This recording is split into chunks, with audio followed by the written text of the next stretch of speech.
കുറെ കാലം കൊണ്ട് വാഴ്ന്നു കേൾക്കുന്നുണ്ടല്ലോ. തഹജ്ജുദ് മഹത്വം ഒരുപാട് കാലം കൊണ്ട് കേൾക്കുന്നുണ്ടല്ലോ. എന്റെ പ്രിയപ്പെട്ട സഹോദരങ്ങളെ, അതിനെയാണ് സ്നേഹിക്കേണ്ടത്. ആ നമസ്കാരത്തെയാണ് സ്നേഹിക്കേണ്ടത്. പകല് നിസ്കരിക്കാൻ എല്ലാവരെ കൊണ്ടും പറ്റും, രാത്രി നമസ്കരിക്കാൻ എല്ലാവരെ കൊണ്ടും പറ്റാറില്ല. കാരണം അത് നാട്ടുകാര് കാണുന്നില്ല, നാട്ടുകാര് കാണുന്നില്ല, കൂട്ടുകാര് കാണുന്നില്ല. ഇവൻ 5 നേരവും പള്ളിയിൽ വന്ന് നിസ്കരിക്കുന്നവനാണെന്നാരും പറയാറില്ല. പക്ഷേ ചിലപ്പോൾ നിന്റെ കൂടെ കിടന്ന ഭാര്യ പോലും അത് കാണണമെന്നില്ല. എന്റെ പ്രിയപ്പെട്ട മുസ്ലിമേ, ആ നമസ്കാരത്തെ മുറുകെ പിടിക്കൂ, ആ നമസ്കാരത്തെ മുറുകെ പിടിക്ക്. ആ നമസ്കാരത്തിന്റെ മഹത്വം ഞാൻ നിങ്ങൾക്ക് പറഞ്ഞു തരട്ടെ. മഹാനായ സയ്യിദുനാ ഉമർ ഇബ്നുൽ ഖത്താബ്, ഉമർ ഇബ്നുൽ ഖത്താബ് റളിയല്ലാഹു തആല അൻഹുവിന്റെ പ്രിയപ്പെട്ട മകനുണ്ടല്ലോ, മഹാനായ ഇബ്നു ഉമർ റളിയല്ലാഹു തആല അൻഹു, അവിടുന്ന് ഒരു സംഭവം പറയുകയാ. തഹജ്ജുദ് നിസ്കാരം പാതിരാത്രി ആരും കാണാതെ എഴുന്നേറ്റ് നിസ്കരിക്കുന്ന മുസ്ലിമേ, തതജാഫാ ജുനൂബുഹും അനിൽ മളാജ്, പാതിരാത്രിയുടെ നിശബ്ദതയിൽ എഴുന്നേറ്റ് നിസ്കരിക്കുന്നവര്.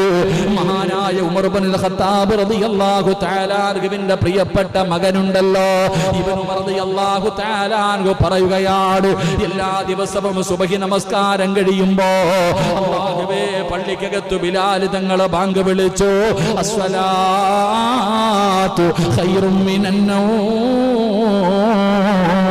അവിടുന്ന് ബാങ്ക് വിളിക്കുമ്പോഴേ പള്ളി നിറയുകയാണ്. മസ്ജിദുൻ നബവിയിൽ സുബ്ഹി ബാങ്ക് വിളിക്കുമ്പോഴേ പള്ളി നിറയുകയാ. എല്ലാവരും പള്ളിക്കകത്ത് വന്നു. അല്ലാഹുവിന്റെ റസൂൽ അവിടുന്ന് നമസ്കരിക്കാൻ കിടന്നു വന്നു. അവിടുന്ന് പ്രവാചകൻ ഇമാമത്ത് നിന്നു. എന്റെ പ്രിയപ്പെട്ട സഹോദരങ്ങളെ, നമസ്കാരം കഴിഞ്ഞിട്ട് അല്ലാഹുവിന്റെ പ്രവാചകൻ അവിടുന്ന് സ്വഹാബത്തിനോട് സംസാരിക്കുകയാ. അല്ലാഹുവിന്റെ റസൂൽ സല്ലല്ലാഹു അലൈഹി വസല്ലം അവിടുന്ന് നമസ്കാരം കഴിഞ്ഞിട്ട് സഹാബത്തിന്റെ അടുക്കൽ തിരിഞ്ഞിരിക്കും. എന്നിട്ട് ചോദിക്കും, സഹാബാ, ഇന്നലെ ആരെങ്കിലും സ്വപ്നം കണ്ടോ? സഹാബാ, നിങ്ങൾ ആരെങ്കിലും സ്വപ്നം കണ്ടോ? അല്ലാഹുവിന്റെ റസൂലിനോട് പല സ്വഹാബത്തും അവിടുന്ന് സ്വപ്നം കണ്ടിട്ട് പറയുകയാ. പലരും അല്ലാഹുവിന്റെ റസൂലിനോട് ചോദിക്കും, നബിയേ, ഞാൻ ഇന്നലെ രാത്രി ഒരു സ്വപ്നം കണ്ട് നബിയേ, അതിന്റെ അടയാളം എന്താണ്? അതിന്റെ വിവക്ഷ എന്താണ്? സ്വപ്നത്തിന്റെ വ്യാഖ്യാനം എന്താണ്? പലരും അല്ലാഹുവിന്റെ പ്രവാചകനോട് സ്വപ്നം കണ്ടതിനെ കുറിച്ച് പറയും. പ്രവാചകൻ അവിടുന്ന് മറുപടി പറഞ്ഞു കൊടുക്കും. അല്ലാഹുവിന്റെ പ്രവാചകൻ കണ്ട സ്വപ്നം സ്വഹാബത്തിനോട് പറയും. മഹാനായ ഇബ്നു ഉമർ റളിയല്ലാഹു തആല അൻഹു അവിടുന്ന് ചിന്തിക്കുന്നു, അല്ലാ, ഞാനൊരു സ്വപ്നവും കാണാറില്ലല്ലോ. എന്റെ പ്രിയപ്പെട്ട സഹോദരങ്ങളെ, മഹാനായ ഇബ്നു ഉമർ റളിയല്ലാഹു തആല അൻഹു നോക്കുമ്പോൾ എല്ലാ ദിവസവും സഹാബത്തൊക്കെ വന്നിട്ട്, നബിയെ, ഞാൻ ഇന്നലെ ഒരു സ്വപ്നം കണ്ടു, അതിന്റെ വ്യാഖ്യാനം എന്താ? പ്രവാചകൻ പറഞ്ഞു കൊടുക്കും. ഇബ്നു ഉമർ റളിയല്ലാഹു തആല ചിന്തിച്ച് പഠിച്ചാൽ ഞാൻ ഒന്നും കാണുന്നില്ലല്ലോ. അല്ലാ, അതങ്ങനെ ചിലരങ്ങനെ, ചിലർ ഒരു സ്വപ്നവും കാണാറില്ല, പിന്നെ ചിലർ പിന്നെ സ്വപ്നജീവികളായി പോകും, അത് മാത്രം കാണുന്നവരുണ്ട്. അല്ലാഹു ഈമാൻ തരുമാറാകട്ടെ, അല്ലാഹ് ഈമാൻ തരുമാറാകട്ടെ. നിങ്ങൾ കാണാറുണ്ടോ? നിങ്ങൾ സ്വപ്നം കാണാറുണ്ട്? പരമനുഷ്യന്മാരെ കാണാറുണ്ടോ? എന്തോ കാണാനില്ല, പാമ്പ് കൊത്താൻ വരുന്നു, പട്ടി കടിക്കാൻ വരുന്നു, ആരോ കൊണ്ടുവന്ന് കൂടോത്രം കുഴിച്ചിടുന്നു. ഇതൊക്കെയാ സ്വപ്നം കാണുന്നത്. നമ്മൾ കാണുന്ന സ്വപ്നം നല്ല സ്വപ്നങ്ങളൊന്നും കാണാറില്ല. മഹാനായ ഇബ്നു ഉമർ റളിയല്ലാഹു തആല അൻഹുവിന് വലിയ സങ്കടമായി. കാരണം എല്ലാവരും പ്രവാചകന്റെ അടുക്ക വന്ന് ചോദിക്കുന്നു, ഈ ചങ്ങാതി ഇങ്ങനെ ഇരിക്കുക. അങ്ങനെ ഇബ്നു ഉമർ റളിയല്ലാഹു തആല അൻഹുവിന് വലിയ വിഷമമായി. അങ്ങനെ ഒരു ദിവസം മസ്ജിദുൻ നബവിയിൽ കിടന്നുറങ്ങുകയാണ്. അല്ലാഹുവേ, ഇബ്നു ഉമർ റളിയല്ലാഹു തആല അൻഹു അങ്ങനെ മസ്ജിദുൻ നബവിയിൽ കിടന്നുറങ്ങാ പോകുമ്പോ, അല്ലാഹുവേ, ഒരു സ്വപ്നമെങ്കിലും കണ്ടിരുന്നെങ്കിൽ എത്രയോ നല്ലതായിരുന്നു. മഹാനവറുകൾ അവിടെ നിന്ന് ഇശാ നമസ്കാരം കഴിഞ്ഞു. മസ്ജിദുൻ നബവിയിൽ കിടന്നുറങ്ങുന്ന സമയത്ത് ഉറങ്ങാ പോകുമ്പോ ഇബ്നു ഉമർ റളിയല്ലാഹു തആല അൻഹു ദുആ ചെയ്യുകയാണ്.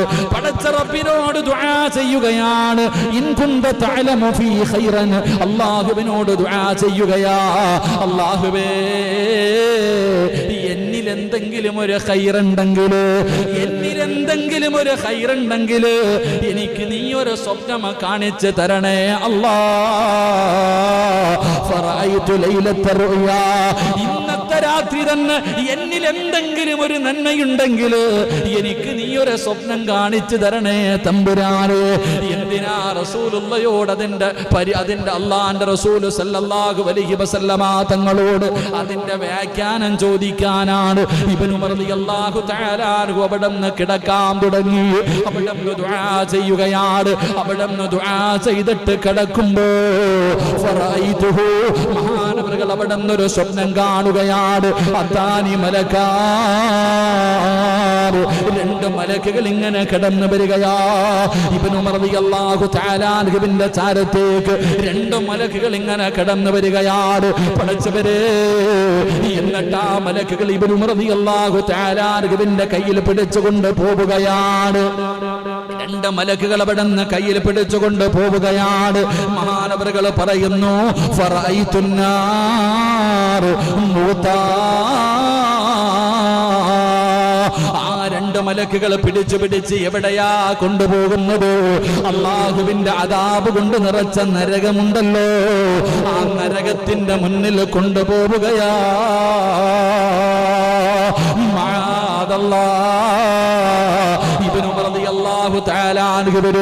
മലക്കുകൾ ആ സ്വപ്നത്തിൽ ഇങ്ങനെ പിടിച്ച് നരകത്തിന്റെ മുന്നിൽ കൊണ്ടുപോയി.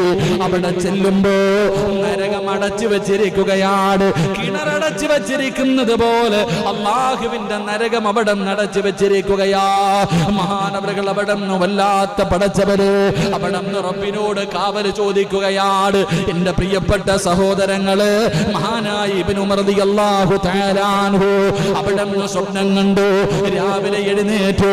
അല്ലാഹുവേ, തന്റെ പ്രിയപ്പെട്ട സഹോദരിയാണ്, അല്ലാഹുവിന്റെ റസൂലിന്റെ ഭാര്യയാണ്, മുത്തുനബിയുടെ ഭാര്യയാണ് തന്റെ പ്രിയപ്പെട്ട സഹോദരി. എന്റെ പ്രിയപ്പെട്ട സഹോദരങ്ങളെ, അല്ലാഹുവിന്റെ റസൂലിനോട് ഈ സ്വപ്ന വ്യാഖ്യാനം നേരിട്ട് പോയി ചോദിച്ചില്ല. കൂടപ്പുറപ്പിനോട് പറഞ്ഞു ഇതിന്റെ വ്യാഖ്യാനം ഒന്ന് ചോദിക്കാൻ. ഞാൻ കണ്ട സ്വപ്നം ഇതാണ്, സഹോദരിയോട് പറഞ്ഞു കൊടുത്തു. അങ്ങനെ അല്ലാഹുവിന്റെ പ്രവാചകന്റെ മുന്നില് മഹാനായ ഉമർ റളിയല്ലാഹു തആല അൻഹുവിന്റെ പ്രിയപ്പെട്ട മകനുണ്ടല്ലോ, ആ മകൻ കണ്ട സ്വപ്നത്തെ കുറിച്ച് റസൂലുള്ളാഹി തങ്ങളോട് ഇബ്നു ഉമർ റളിയല്ലാഹു തആല അൻഹുവിന്റെ സഹോദരി അവിടുന്ന് മുത്തുനബിയോട് ഈ സ്വപ്നത്തിന്റെ വ്യാഖ്യാനം ചോദിക്കുകയാ. ആ സമയത്ത് അല്ലാഹുവിന്റെ റസൂൽ പറഞ്ഞ മറുപടി എന്തെന്നറിയുമോ? നിഅമർ റജുലു അബ്ദുല്ലാഹ് ലൗ കാന യുസല്ലി ബില്ലൈൽ.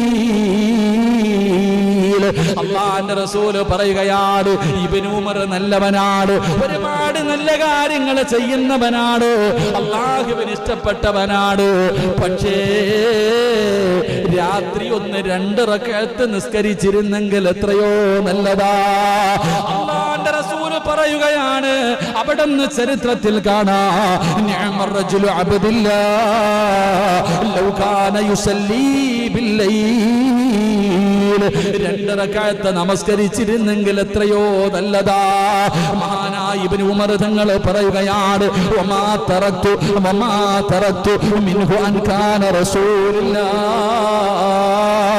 അല്ലാഹുവിന്റെ പ്രവാചകൻ അങ്ങനെ പറഞ്ഞതിനു ശേഷം ഞാൻ മരിക്കുന്നത് വരെ തഹജ്ജുദ് മുടക്കിയിട്ടില്ല എന്ന ചരിത്രം പറയുമ്പോ പാതിരാത്രി കയ്യിൽ പിടിച്ചിട്ട് നരകത്തിന്റെ മുന്നിൽ വരെ വിളിച്ചു കൊണ്ടുപോയി. അവിടെ ചെല്ലുമ്പോൾ നരകം അടച്ചിട്ടിരിക്കുകയാ. ഇതിന്റെ വ്യാഖ്യാനമായിട്ട് അല്ലാഹുവിന്റെ റസൂൽ പറഞ്ഞു കൊടുത്തത്, അവിടുന്ന് രാത്രിയുടെ നിശബ്ദതയിൽ എഴുന്നേറ്റ് നിസ്കരിക്കാരാ. എന്റെ പ്രിയപ്പെട്ടവരെ, മടിയല്ലേ ഈ വഅദ് പറയുന്ന എനിക്കാണെങ്കിലും ഈ കേൾക്കുന്ന നിങ്ങൾക്കാണെങ്കിലും നമുക്ക് വല്ലാത്ത മടിയാണ്. എങ്കിൽ എത്രയോ പ്രായമുള്ളവർ, രോഗം പിടിച്ചവർ, തിരക്കുള്ളവർ രാത്രി 12 മണിക്ക് 1 മണിക്ക് വന്ന് കിടന്നുറങ്ങിയാൽ സുബ്ഹാനല്ലാഹ്, നമ്മൾക്ക് അലാറം വെച്ചിട്ട് കിടന്നാലും കേൾക്കാറില്ല. പടച്ചവരെ 12 മണിക്ക് 1 മണിക്ക് വന്ന് കിടക്കുന്നവനാണെങ്കിലും 4 മണിയായ ഒരാലാറവും വേണ്ട. സുബഹിക്ക് ബാങ്ക് വിളിക്കുന്നതിന് മുമ്പ് ആരോ വിളിച്ചു വിട്ടതുപോലെ എഴുന്നേക്കുന്നവരുണ്ടല്ലോ, നിസ്കരിക്കുന്നവരുണ്ടല്ലോ. അവർക്ക് അല്ലാഹു തരുന്ന പ്രതിഫലം കേട്ടോ. തഹജ്ജുദ് നിസ്കരിക്കുന്നവരെ മഹാനായ മുത്തുനബിയാണ് പറയുന്നത്, അല്ലാഹുവിന്റെ പ്രവാചകനാണ് പറയുന്നത്, ഖുർബത്തുൻ ഇലല്ലാഹ് തഹജ്ജുദ് നിസ്കരിക്കുന്നവർക്ക് അല്ലാഹുവുമായിട്ടൊരടുപ്പമുണ്ടാകുമെന്ന് നബി മുഹമ്മദ് മുസ്തഫ സല്ലല്ലാഹു അലൈഹി വസല്ലമ തങ്ങൾ പറയുകയാണ്. തഹജ്ജുദ് നിസ്കരിക്കുന്നവർ അല്ലാഹുവിന്റെ അടുത്ത ദാസന്മാരാ. അതുകൊണ്ടാ പറഞ്ഞത് എനിക്ക് കഴിയില്ല, നിങ്ങളിൽ പലർക്കും കഴിയില്ല. നമ്മൾ വിചാരിക്കും നിസ്കരിക്കണമെന്ന്, നമ്മളിൽ പലർക്കും പറ്റാറില്ല. കാരണം അത് അല്ലാഹ് ഇഷ്ടപ്പെട്ടവർക്കേ കഴിയത്തുള്ളൂ, അല്ലാഹു ഇഷ്ടപ്പെട്ടവരെ നിസ്കരിക്കത്തുള്ളൂ. മഹാനായ പ്രവാചകൻ പറയുകയാണ്, തഹജ്ജുദ് നിസ്കരിക്കുന്ന മനുഷ്യ, അല്ലാഹുവേ അല്ലാഹുവേ എത്ര വലിയ പ്രതിഫലമെന്നറിയോ, എത്ര വലിയ പ്രതിഫലമെന്നറിയോ. പഠിച്ചവരെ, ജീവിതത്തിൽ ഞാനും നിങ്ങളും ഒരുപാട് തെറ്റ് ചെയ്യുമല്ലോ.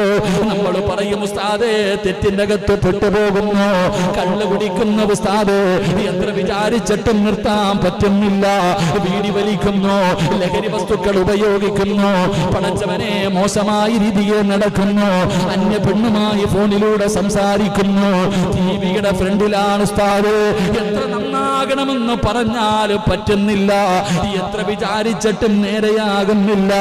എങ്കിൽ ഒരു നന്മ പറഞ്ഞു തരാ, ലോകത്തിന്റെ നേതാവാ പറയുന്നത്, ഏതെങ്കിലും ഒരു മനുഷ്യനെ തഹജ്ജുദ് നിസ്കരിച്ചാൽ അവനെ അല്ലാഹു പാപങ്ങളിൽ നിന്ന് സംരക്ഷിക്കുമെന്ന് ആദരവായ പ്രവാചകൻ നബി മുഹമ്മദ് മുസ്തഫ സല്ലല്ലാഹു അലൈഹി വസല്ലമ തങ്ങൾ പറയുകയാ, നിന്റെ കള്ളുകുടി മാറണോ, നിന്റെ പലിശ തീറ്റി മാറണോ, നിന്റെ വൃത്തികെട്ട സ്വഭാവങ്ങൾ മാറണോ, ഏത് മോശമായ കാര്യമാണെങ്കിലും മാറ്റണമെന്ന് നിനക്ക് ആഗ്രഹമുണ്ടോ, എങ്കിലും മുടങ്ങാതെ നീ ഒരു 10 ദിവസം ഒന്ന് തഹജ്ജുദ് നിസ്കരിച്ചു നോക്ക്. അല്ലാഹുവേ പിന്നെ കള്ള് നിന്റെ മുന്നിൽ വെച്ചാ നീ കുടിക്കൂല.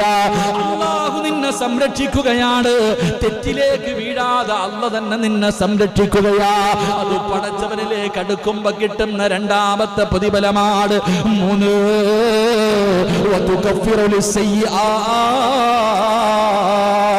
ഉസ്താദേ കള്ളു കുടിച്ചിട്ടുണ്ട്, വ്യഭിചരിച്ചിട്ടുണ്ട്, പലിശ തിന്നിട്ടുണ്ട്, നിസ്കാരം മുടക്കിയിട്ടുണ്ട്, എന്നെ പോലെ ഒരു വൃത്തികെട്ടവൻ ഈ ദുനിയാവിലില്ല.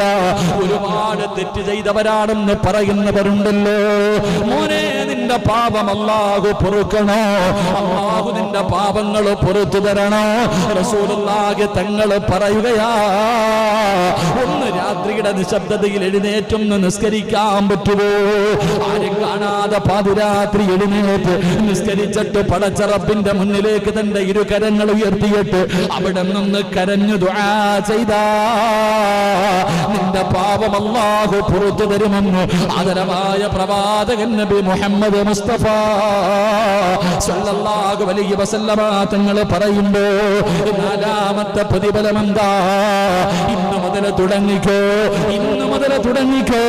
ഈ പറയുന്ന ഞാനും എന്റെ പ്രസംഗം കേൾക്കുന്നവരും നിങ്ങൾക്ക് ആർക്കെങ്കിലും ഇന്ന് മുതൽ തഹജ്ജുദ് നിസ്കാരം തുടങ്ങാൻ പറ്റുമോ? അത് റമദാനിൽ മാത്രം നിസ്കരിക്കേണ്ട നിസ്കാരമല്ല. ജീവിതത്തിൽ രോഗങ്ങളും കടങ്ങളും പ്രയാസങ്ങളും പ്രതിസന്ധികളും മരണങ്ങളും വരുമ്പോ മാത്രം നിസ്കരിക്കാറുള്ള നിസ്കാരമല്ല. മോനെ, മുത്തുനബിയാണ് പറയുന്നത്,